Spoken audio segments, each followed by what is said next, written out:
ಸ್ವಲ್ಪನೂ oil use ಮಾಡದೆ ಜೋಳದ ಕೋಸಂಬರಿ ಅಥವಾ ಸ್ವೀಟ್ ಕಾರ್ನ್ ಕೋಸಂಬರಿನ ಮನೇಲಿ ಹೇಗೆ ಮಾಡ್ಬೋದು ಅಂತ ಹೇಳಿ ನೋಡೋಣ. ಇದು ಹಬ್ಬಗಳಿಗೆ ಎಲ್ಲ ತುಂಬ ಚೆನ್ನಾಗಿರುತ್ತೆ. ಹಾಗೆಯೇ ಡಯೆಟ್ಗೆ ಯೂಸ್ ಮಾಡೋದ್ರೂ ತುಂಬ ಚೆನ್ನಾಗಿರುತ್ತೆ.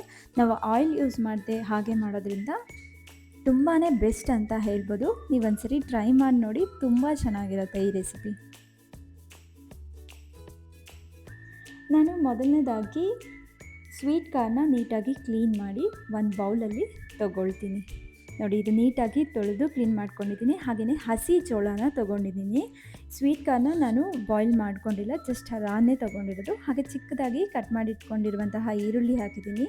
ಹಾಗೆಯೇ ಟೊಮ್ಯಾಟೊ ಹಾಕ್ಕೊಳ್ತಾ ಇದ್ದೀನಿ. ನೆಕ್ಸ್ಟು ಹಸಿಮೆಣಸನ್ನ ಹಾಕಿದ್ದೀನಿ.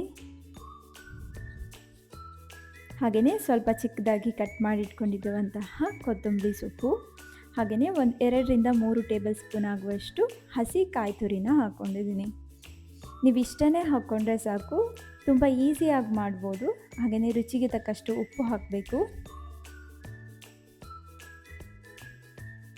ನಾವು ಯಾವುದೇ ರೀತಿ ಬಾಯ್ಲ್ ಮಾಡದೆ ಹಾಗೆ ಮಾಡೋದ್ರಿಂದ ಇದು ತುಂಬ ಚೆನ್ನಾಗಿರುತ್ತೆ. ಆ್ಯಂಡ್ ಹೆಲ್ತಿಗೆ ಕೂಡ ತುಂಬ ಒಳ್ಳೆಯದಿದು. ಇದು ನೀವು ಒಂದ್ಸರಿ ಮನೇಲಿ ಟ್ರೈ ಮಾಡಿ ನೋಡಿ. ಈ ಥರ ಎಲ್ಲ ಇಂಗ್ರೀಡಿಯೆಂಟ್ಸ್ನ ಹಾಕ್ಕೊಂಡು ನೀಟಾಗಿ ಮಿಕ್ಸ್ ಮಾಡ್ಕೊಳ್ಳಿ. ನೀವು ಬೇಕಿದ್ದರೆ ಇದಕ್ಕೆ ಚಾಟ್ ಮಸಾಲ ಕೂಡ ಯೂಸ್ ಮಾಡ್ಬೋದು. ಕೆಲವೊಬ್ಬರು ಚಾಟ್ ಮಸಾಲ ಇಷ್ಟಪಡಲ್ಲ, ಹಾಗಾಗಿ ನಾನು ಚಾಟ್ ಮಸಾಲಾನ ಯೂಸ್ ಮಾಡ್ತಾಯಿಲ್ಲ. ಹಾಗೆಯೇ ಚಾಟ್ ಮಸಾಲ ಹಾಕ್ತೇನೆ, ಹಾಗೆ ಮಾಡ್ತಾಯಿದ್ದೀನಿ. ನೋಡಿ, ಈ ಥರ ನೀಟಾಗಿ ಮಿಕ್ಸ್ ಮಾಡ್ಕೋಬೇಕು. ಈ ಥರ ಮಿಕ್ಸ್ ಮಾಡ್ಕೊಂಡ್ಮೇಲೆ ನೀವು ಸ್ವಲ್ಪ ನಿಂಬೆ ಹುಳಿ ಅಥವಾ ನಿಂಬೆ ರಸನ ಹಾಕ್ಕೊಂಡ್ರೆ ತುಂಬ ಚೆನ್ನಾಗಿರುತ್ತೆ. ಇದೇ ಆ್ಯಕ್ಚುಲಿ ನಿಮಗೆ ನಿಂಬೆ ಹುಳಿ ಅಥವಾ ನಿಂಬೆ ರಸ ಏನು ಹಿಂಡ್ತಿರೋ ಇದೇ ನಿಮಗೆ ತುಂಬ ಟೇಸ್ಟ್ ಕೊಡುತ್ತೆ. ಒಂದ್ಸರಿ ಟ್ರೈ ಮಾಡಿ ನೋಡಿ ಮನೇಲಿ, ನೀವು ತುಂಬ ಚೆನ್ನಾಗಿರುತ್ತೆ ಇದು.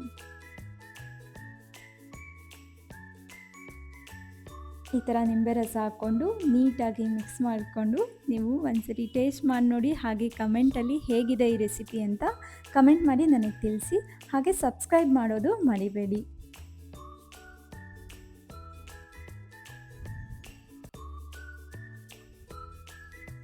Thank you for watching.